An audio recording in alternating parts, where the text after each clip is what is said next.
আসসালামু আলাইকুম। শুরু করছি চিত্রচিরে চৈত্র মাস। লিখেছেন মম সাহা। পর্ব ৪।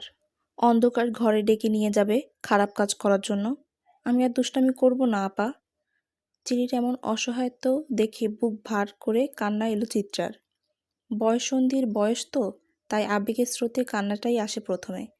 কিন্তু সে কাঁদবে না মেয়েটার সামনে, তাহলে মেয়েটা আরও বেশি ভয় পেয়ে যাবে। কণ্ঠনালীতে আটকে থাকা কান্নার স্রোতটা গিলে ফেলল চিত্রা। খুব কষ্টে মুখে হাসি হাসি ভাব ফুটিয়ে বলল, কেন খেলবে না তুমি? হ্যাঁ, অবশ্যই খেলবে। আপা আছি না তোমার সাথে, কেউ কিচ্ছু করবে না। আর দেখো, তুমি কেবল ওই পচা ভাইয়াটার রুমের সামনে আর যাবে না, কেমন? মনে থাকবে তো? অবুঝ চেরি ডানে বামে মাথা নাড়ল। কি নিষ্পাপ ছোট মুখখানা, টানা টানা মায়া মায়া দুটি চোখ বাচ্চাটার। অনেক ফর্সা আর স্বাস্থ্য ভালো হওয়ায় ভীষণ আদরে লাগে মেয়েটাকে।